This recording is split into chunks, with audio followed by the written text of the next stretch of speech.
Welcome to SVG-TV News for Monday, September 8th, 2014. I am Jennifer Richardson with the details.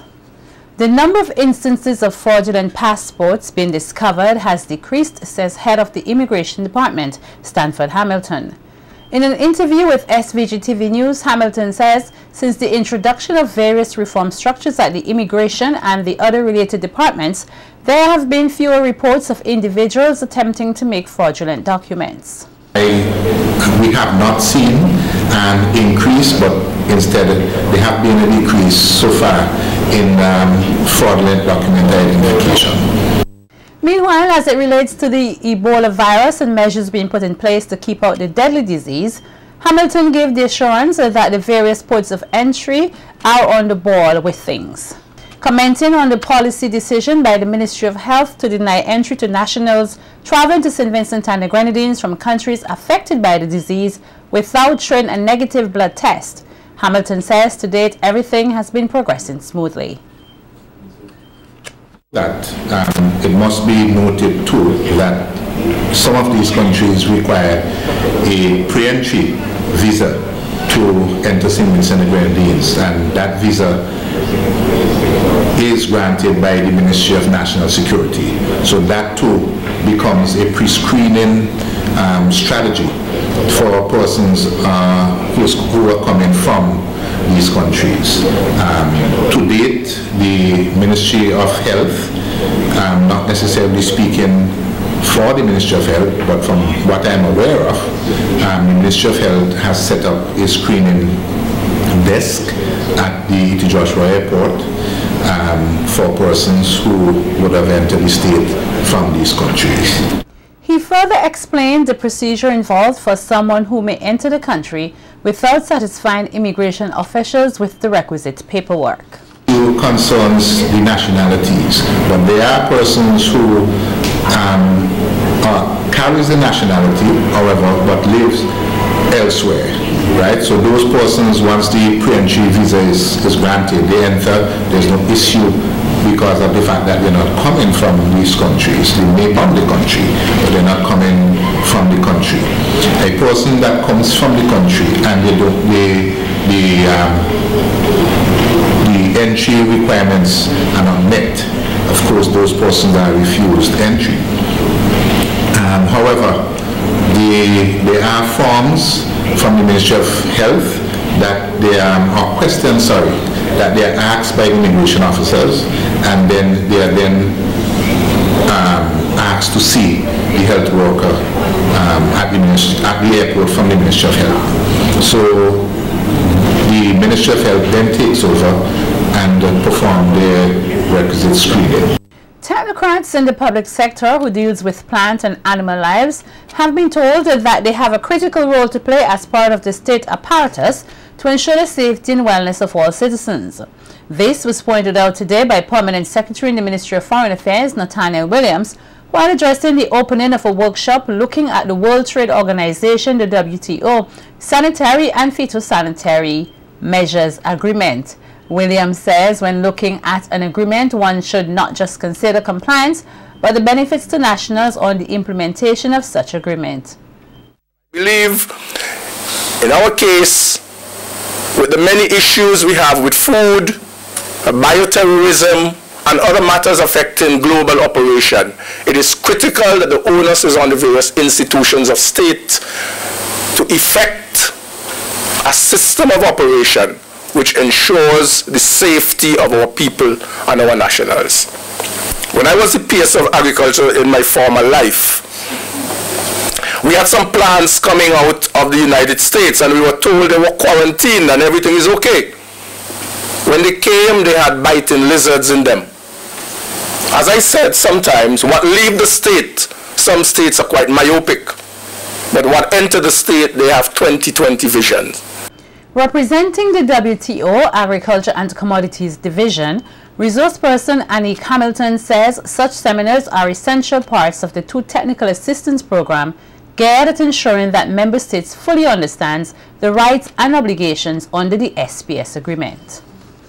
The SPS agreement provides the tools that members need to address the problems encountered when trying to export their products to other markets, but also to avoid importing products containing pests or diseases or with other food safety related issues.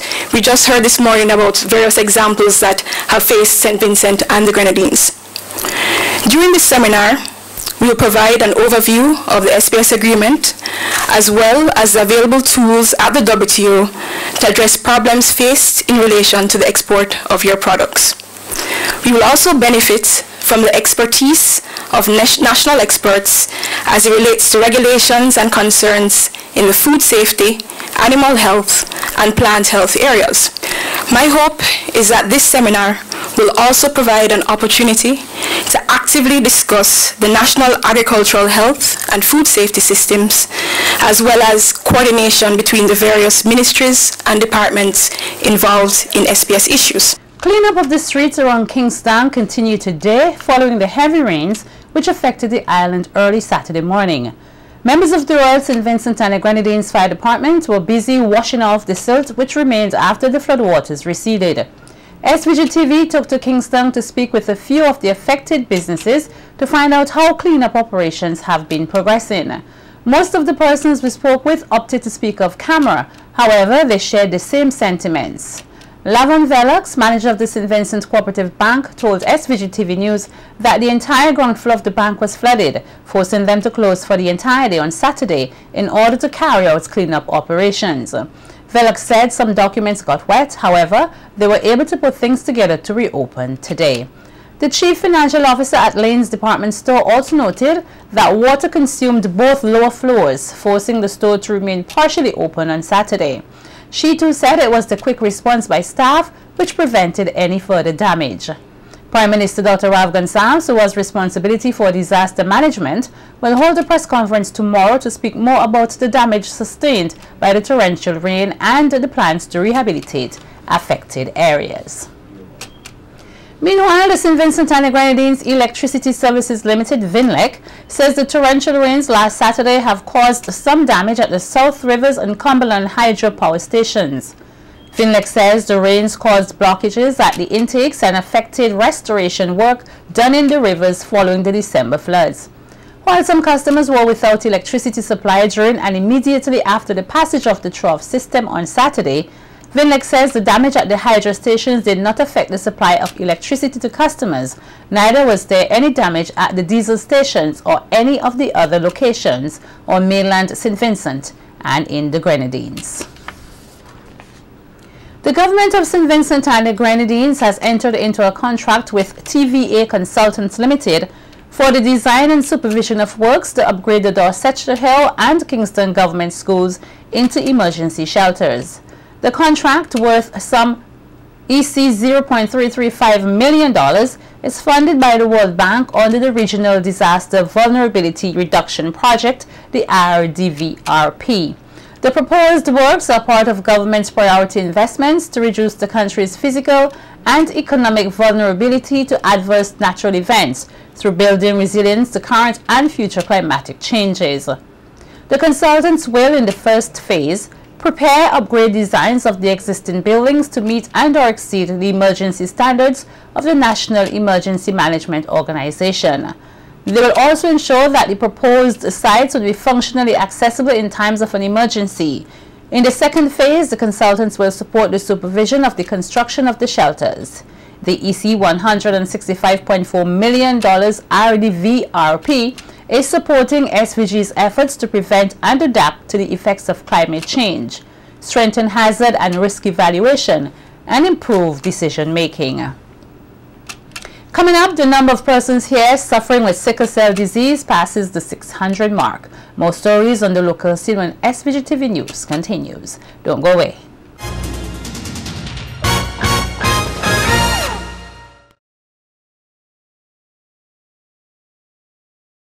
Welcome back. Statistics revealed that from 2009 to the first quarter of 2014, there were some 626 cases of the sickle cell disease here. On Saturday, September 6th, Vincentians were educated on how best they can assist those who were born with the disease when the St. Vincent and the Grenadines Sickle Cell Association held its second symposium at the Peace Memorial Hall. In giving an overview of the status of the sickle cell disease in SVG, Dr. L. McGill says from 2009 to April 2014, the total number of admissions for both male and female to the Milton Cato Memorial Hospital for the management of the disease and its complications was approximately 626. Of the 626 cases, 418 of these patients were females and 208 of them were males. So every month we had an average of approximately 6 cases of patients admitted to the Milton Cato Memorial Hospital for management of sickle cell disease and its complications. During this time period as well, unfortunately, we had 5 deaths. Now, 4 of these individuals were males and just 1 individual was female. And 50% of these deaths was secondary to one of the major and most serious complications of sickle cell disease called acute chest syndrome. Dr. McGill adds that statistics also show that generally the female patients have a longer lifespan than the males. To the Milton Cato Memorial Hospital, you would notice that in 2009 we had 50 patients, 50 female patients being admitted to the ward for management of sickle cell disease and its complications. We had about 18 patients who were males being admitted. The maximum number of patients being admitted at any one time was in 2011, with a total of 84 females being admitted to the female medical ward, and to the male medical ward 2013, where we had approximately 55 patients being admitted. That was the voice of Dr. Melissa McGill. Meanwhile, in providing information on new approaches to screening newborns in SVG for sickle cell, Dr. Shelley Ann Williams says all babies should be tested for the disease. The goal is to have all babies tested because we think it's important to know, one, what the true incidence of sickle cell disease is, so like how many babies a year are born. We can only extrapolate that based on what we have now because babies get diagnosed at varying ages, and we think we know actually it's the first step to improve the care of patients with sickle cell disease in St. Vincent and the Grenadines. Forestry Focus continues this week with 2 major activities, which are the riverbank stabilization demonstrations at Spring Village and Connery. According to the Forestry Department, during the December floods of 2013, some rivers experienced major overflows that were destructive to the communities, resulting in loss of farmlands, agricultural produce, tree crops, and livestock. These areas remain vulnerable and are continually exposed to further damage should similar quantities of rainfall occur. As such, the department has identified specific areas along the rivers at Spring Village and Connery, which can be easily corrected with the establishment of the vetiver grass. This grass is known to have a bulging, deep-reaching root system, which holds the soils together. It is used worldwide to prevent soil and water loss, as well as for slope protection from erosion. On Tuesday, 9th September, forestry officers will journey to the Santos Farm at Connery, and on Thursday, 11th, at the Spring Village riverbank next to the community center, to establish a series of grass barriers or hedgerows along the banks. These are expected to reduce the current levels of bank erosion, which are a source of concern to both communities. The demonstration will take place at 9 a.m. on both days. Forestry Focus is being celebrated under the theme, Valuing Our Watersheds, Ridge to Reef, Connecting People. It comes to an end on September 24th. Vincentian Kenrekwashi has been selected to participate in the U.S. Department of State International Visitor Leadership Program, the IVLP. Kwashi is the founder and managing director of Youth Business in Vincent and the Grenadines, a non-profit organization which addresses the high poverty rates, unemployment, and the issue of underemployment among Vincentian youths. Kwashi is expected to join 22 other participants on the 2-week program, which offers the opportunity to network with professional counterparts to increase information sharing. The IVLP begins on September 15th, opening in Washington, D.C., and ends in New York on September 26, 2014, with stops in Minneapolis, Minnesota, New Orleans, Louisiana, Philadelphia, and Pennsylvania. Participants are expected to leave the program with a clear understanding of the steps the United States is taking on supporting and defending the work of the civil society in other countries as part of President Obama's Stand with Civil Society agenda.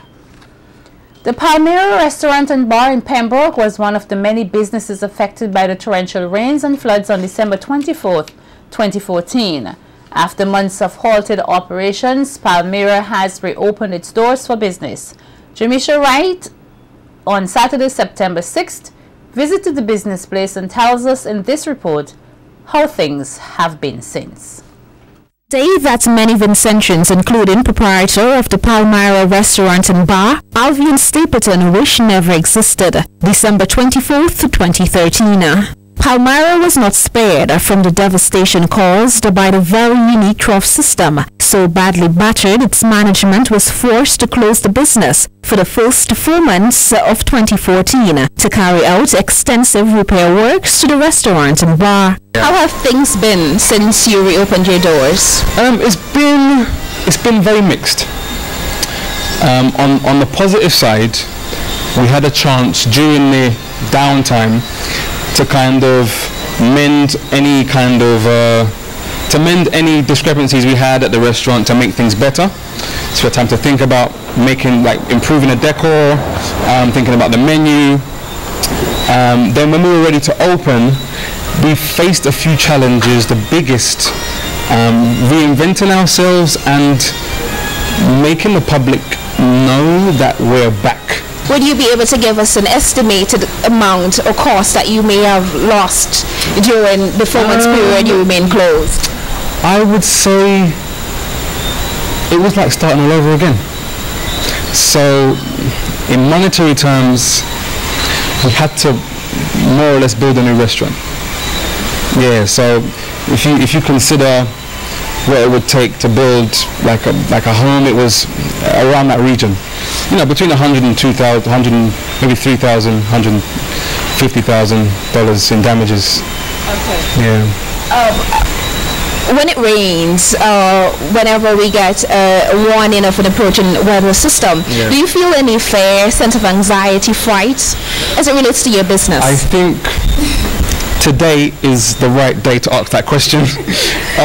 Considering this morning there was torrential rain the whole of last night, and we had a late night, and this morning I think I got up, I was awoken about 7:30 to a call from a friend of mine who said, "Is Palmyra okay?"